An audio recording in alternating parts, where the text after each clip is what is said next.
Grand Theft Auto 6 is easily one of the most anticipated game sequels of all time. Yet despite its over 10-year-long wait, almost any details of the game have been completely shrouded in mystery. That is, until last year, when suddenly dozens of leaked videos from inside the game began to surface online. Naturally, this sent the internet into a frenzy, with everyone wanting to know just who was responsible for arguably the biggest leak in gaming history.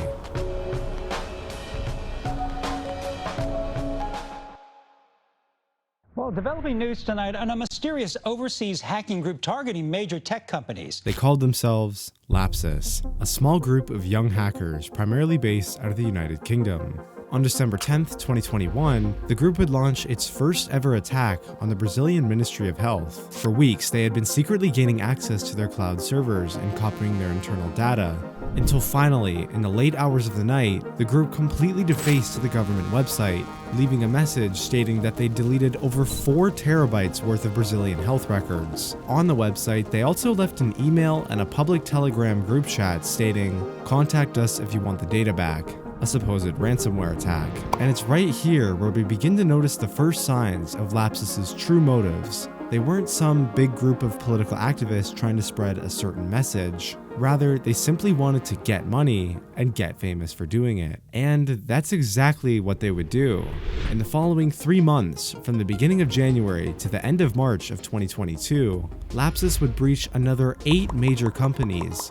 Some of these stunts included leaking over 71,000 employees' credentials at NVIDIA, leaking over 190 gigabytes worth of data belonging to Samsung, including the source code for all of the Samsung Galaxy phones, and even using an employee that worked at Microsoft to break into their servers and leak over 90% of the code for the Bing search engine. And it was at this point where Lapsus really started to gain some traction. What started as a relatively unknown group of hackers had quickly become a serious threat to any major company, with countless news outlets starting to report on the group's every move. Even the Lapsus Telegram channel where they previously dumped their data now had over 50,000 individual subscribers. However, as it turned out, not all of this attention was beneficial. KPX5's Sarah Donchi reports the FBI is now asking the public for help trying to track them down. On March 29th, none other than the FBI would open up their investigation to the public, asking individuals for any possible information they had on Lapsus. But with such a widespread search, it wouldn't take long before information started to roll in, and the City of London police would find and arrest 7 teenagers between the ages of 16 and 21, including the supposed mastermind behind the group, a 16-year-old teenager named Arion Kurtaj. In an interview with the kid's father, he said, "I had never heard about any of this until recently. He's never talked about any hacking, but he is very good on computers and spends a lot of time on the computer. I always thought he was playing games." Shortly after his arrest, Arion had actually been doxxed by a rival group of hackers. This information included things like his full name, the address of his parents' house that he lived in, and his supposed net worth of close to $14 million in Bitcoin, some of which he made from the ransomware attacks with Lapsus. Eventually, all 7 of the teenagers arrested would be ultimately released under investigation. However, out of concern for his safety, London police would place Arion in a Travelodge hotel with strict but unsurprising punishments, including having no access to a computer or the internet. Little did they know that not even a restriction like this could prevent Arion from committing his biggest cyber attack yet.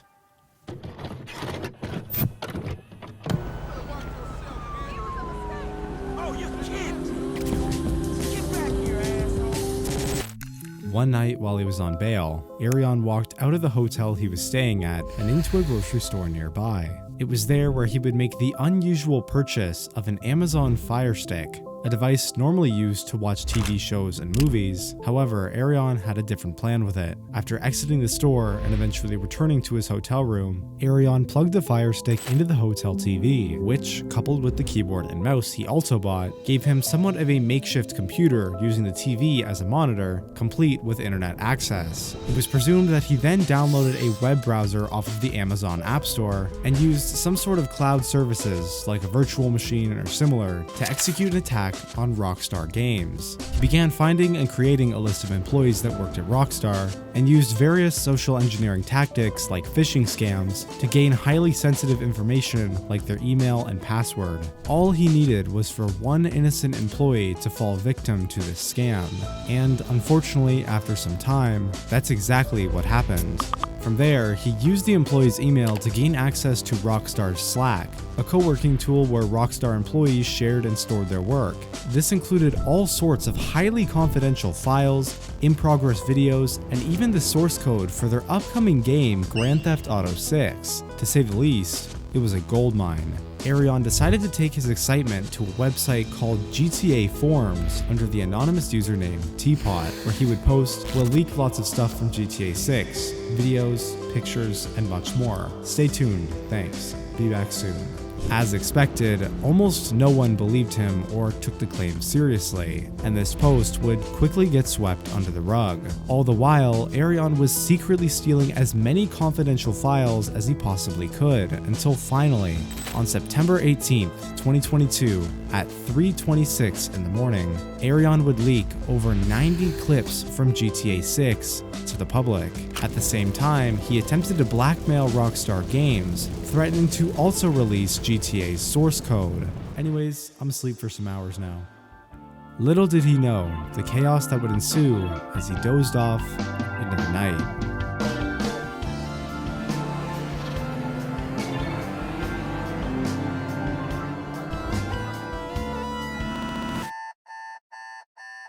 By the time Arion woke up, his original post on the GTA forums had spread like wildfire overnight, with everyone from YouTubers to major news networks reporting on the incident. GTA 6 has been leaked, and without a shadow of a doubt, this is the largest video game leak of all time. Yet still, many people were yet to be convinced that this footage was even real. That is, until around 12 hours after Arion's post, when Rockstar Games themselves took to Twitter with a message confirming that all of the leaked footage circling around was real and was the result of what they called an unauthorized network intrusion. In a last-ditch effort to save themselves, Rockstar began taking down all re-uploads of the footage on places like Twitter and YouTube. But unfortunately, even this wasn't enough. The leak was too big to plug, and as a result, the stocks of Take-Two, Rockstar's parent company, fell by 6%, a loss in value of over $2 billion. Due to the severe nature of these damages, the FBI would once again step in for an investigation. Originally, they suspected that the hacker lived somewhere in the United States. However, on September 22nd, just 4 days after the videos had surfaced, the City of London police would zero in and arrest one very familiar 17-year-old suspect. Arion was arrested again. 10 months was the length of time that Arion would remain in custody. In that time, he had been charged with 12 offenses, including 3 counts of blackmail, 2 counts of fraud, and 6 charges under the Computer Misuse Act. Additionally, he was rumored to have caused millions of dollars in damages to Rockstar. Needless to say, things were looking grim. However, in a surprising turn of events, Arion was assessed by psychiatrists and deemed as not fit to stand trial, likely facing a much smaller punishment, if any at all. In the end, the hacker presumably walked away unscathed, and Rockstar Games, while taking a big hit, are still developing Grand Theft Auto 6 to this day, with a trailer likely in the near future. Yet, one question still remains: why haven't you subscribed yet?